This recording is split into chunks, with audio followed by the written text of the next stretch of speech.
চন 1921 তামিলনাডুৰ এজন যুৱ বিজ্ঞানীয়ে লণ্ডনৰ অক্সফৰ্ড ইউনিভাৰ্চিটিত আয়োজন কৰা বিশ্ববিদ্যালয় সন্মিলনত অংশগ্ৰহণ কৰিবলৈ সুবিধা লাভ কৰিলে।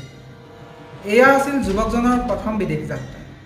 যাত্ৰাৰ পথত যুৱকজনৰ সন্ধানী মনত বাৰে বাৰে এটা প্ৰশ্ন উত্থাপন হ'ব ধৰিলে যে সাগৰৰ পানীৰ ৰং নীলা কিয়? প্ৰসিদ্ধ ফিজিচিষ্ট লৰ্ড ৰেইলিৰ explanation The color of the sea was just a reflection of the color of the sky. অৰ্থাৎ সাগৰৰ ৰং আকাশৰ ৰঙৰ প্ৰতিফলন মাত্ৰ। যুৱকজন এই এক্সপ্লেনেশ্যনৰ বিষয়ে জ্ঞাত আছিল, কিন্তু তেওঁ এই ব্যাখ্যাত সন্তুষ্ট নাছিল আৰু লণ্ডনৰ পৰা উভতনি যাত্ৰাত জাহাজতে তেওঁৰ পলাৰাইজিং নিকেল কোৱাৰ্টজ প্ৰিজমৰ সহায়ত স্কেটাৰিং এফেক্ট অফ লাইট অৰ্থাৎ পোহৰৰ বিকিৰণ প্ৰভাৱৰ ওপৰত এক্সপেৰিমেণ্ট আৰম্ভ কৰিলে। কিছুদিনৰ পিছত তেওঁৰ এক্সপেৰিমেণ্টৰ জৰিয়তে তেওঁ এই সিদ্ধান্তত উপনীত হয় যে এই নীলা ৰং পানীৰ মলিকুলাৰ ডিফ্ৰেকশ্যন প্ৰপাৰ্টি বা পানীৰ আণৱিক বিৱৰ্তন ধৰ্মৰ কাৰণে হয়। তেওঁ এই বিষয়ে তেতিয়াৰ নামী ব্ৰিটিছ পত্ৰকাকত নেচাৰত the colour of the sea নামেৰে এটা প্ৰবন্ধ প্ৰকাশ কৰিলে। এই প্ৰবন্ধ প্ৰকাশ পোৱাৰ পিছত তেওঁ বিজ্ঞান জগতত প্ৰসিদ্ধ হৈ উঠিল। তেওঁৱে হৈছে বিশ্ব প্ৰসিদ্ধ বিজ্ঞানী sir Chandrasekhara Venkata Raman. Hello' everyone, মই পাৰ্শ্বই এটা নতুন টপিকৰ সৈতে তোমালোকক মোৰ চেনেললৈ স্বাগতম জনাইছোঁ। আজি আমি তোমালোকৰ বাবে প্ৰস্তুত কৰি আনিছোঁ ছাৰ চি.ভি. ৰমনৰ জীৱনী কথা।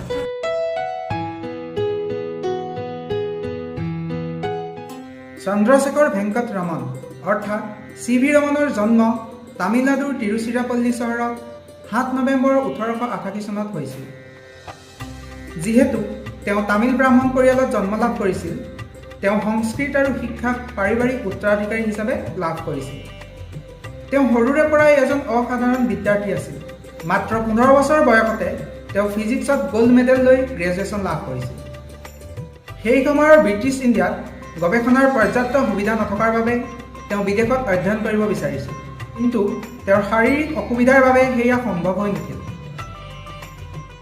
1907 চনত তেওঁ ইণ্ডিয়ান ফাইনেন্সিয়েল ছাৰ্ভিচত উত্তীৰ্ণ হৈ মাত্ৰ 19 বছৰ বয়সত কলকাতাত এছিষ্টেণ্ট একাউণ্টেণ্ট হিচাপে চাকৰি জীৱনৰ পাতনি মেলিলে। কিন্তু ৰমনে সদায় পদাৰ্থ বিজ্ঞানৰ সৈতে সম্পৰ্ক বজাই ৰাখিছিল। তেওঁ লণ্ডনৰ ৰয়েল ইনষ্টিটিউশ্যন বেছড কলকাতাৰ Indian association for the cultivation of ছায়েন্সত মিউজিকেল ইনষ্ট্ৰুমেণ্টৰ ছাউণ্ড এণ্ড ভাইব্ৰেশ্যনৰ ওপৰত নিজৰ গৱেষণা আৰম্ভ কৰিলে। ৰিচাৰ্চ আৰু থিয়ৰীৰ বাবে কেৱল ভাৰততে নহয়, সমগ্ৰ ইউৰোপত এজন বিজ্ঞানী হিচাপে নিজৰ পৰিচয় দাঙি ধৰিলে। চি.ভি. ৰমনৰ প্ৰতিভা দেখি 1917 চনত কলকাতা বিশ্ববিদ্যালয়ত তেওঁ প্ৰফেচৰ পদত নিয়োজিত কৰিলে। তেওঁ বহু বছৰ ধৰি পোহৰৰ ওপৰত গৱেষণা চলাই আছে আৰু অৱশেষত 28 ফেব্ৰুৱাৰী 1928 চনত তেওঁ ৰেডিয়েশ্যন এফেক্টৰ আৱিষ্কাৰ কৰিছিল, যি আজি ৰমন এফেক্ট নামেৰে জনাজাত। তেওঁৰ আৱিষ্কাৰক সন্মান জনাই ভাৰত চৰকাৰে 28 ফেব্ৰুৱাৰী দিনটোক নেশ্যনেল ছায়েন্স ডে হিচাপে ঘোষণা কৰে। আমি আজিও সেই দিনটোক ৰাষ্ট্ৰীয় বিজ্ঞান দিৱস হিচাপে উদযাপন কৰোঁ। এইখিনিতে তোমালোকৰ সকলোৰে মনত এটা প্ৰশ্ন উত্থাপন হ'ব পাৰে যে ৰমন এফেক্টনো কি?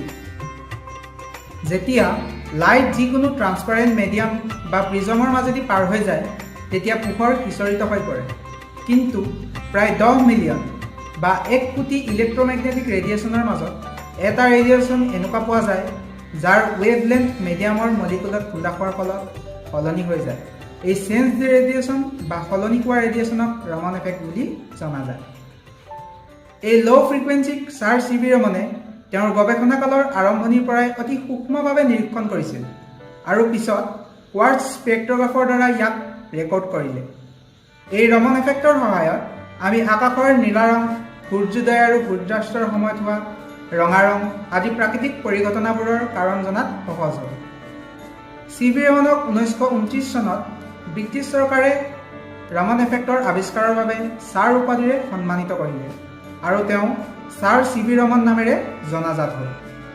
Sir C V. ৰমনৰ ৰমন এফেক্ট কোৱাণ্টাম মেকানিক্সত কিমান গুৰুত্বপূৰ্ণ সেয়া আমেৰিকান ফিজিচিষ্ট R.W. উডছৰ ষ্টেটমেণ্টত প্ৰকাশ পাইছে। তেওঁ কৈছিল যে Raman's long and patient study of the phenomenon of light scattering is one of the best convincing proofs of the quantum theory. তেওঁৰ এই আৱিষ্কাৰৰ বাবে 1930 চনত তেওঁক নোবেল পুৰস্কাৰৰ দ্বাৰা সন্মানিত কৰিলে। Sir CV. ৰমন পদাৰ্থ বিজ্ঞানত নোবেলপ্ৰাপ্ত প্ৰথমজন এছিয়ান বিজ্ঞানী। ৰমন এফেক্ট ইমানেই পাথ ব্ৰেকিং আছিল যে ঠিক সেই সময়তে ইয়াৰ থিয়ৰী আৰু এক্সপেৰিমেণ্ট পদাৰ্থ বিজ্ঞানত ব্যৱহাৰ হৈছিল। সেই সময়তে এই কথাও স্পষ্ট হৈ পৰিছিল যে ৰমন এফেক্ট কেৱল পদাৰ্থ বিজ্ঞানতে নহয়, ৰসায়ন বিজ্ঞানতো ইয়াক প্ৰয়োগ কৰিব পাৰি। এই ৰমন এফেক্টৰ জৰিয়তে আজি ব্ৰেইন কেঞ্চাৰ চেল ধৰা পেলাব পাৰি আৰু ইয়াৰ ট্ৰিটমেণ্ট কৰিবলৈ সুবিধা হয়, আৰু আমি বম বা ইলিগেল বস্তু ধৰা পেলাবলৈও সুবিধা হয়। 1970 চনৰ 21 নৱেম্বৰ তাৰিখে 82 বছৰ বয়সত তেওঁৰ মৃত্যু হ'ল, কিন্তু তেওঁৰ আৱিষ্কাৰে আজিৰ আধুনিক পৃথিৱীৰ বহু আৱিষ্কাৰৰ জন্ম দিলে। আশা কৰোঁ আজিৰ এই জীৱনী কথাৰ জৰিয়তে তোমালোকে ছাৰ চি.ভি. ৰমনৰ বিষয়ে কিছু কথা জানিব পাৰিছা। আজিৰ ভিডিঅ'টো ইমানতে সামৰণি মাৰি মই পাৰ্চে তোমালোকৰ মাজৰ পৰা বিদায় মাগিছোঁ।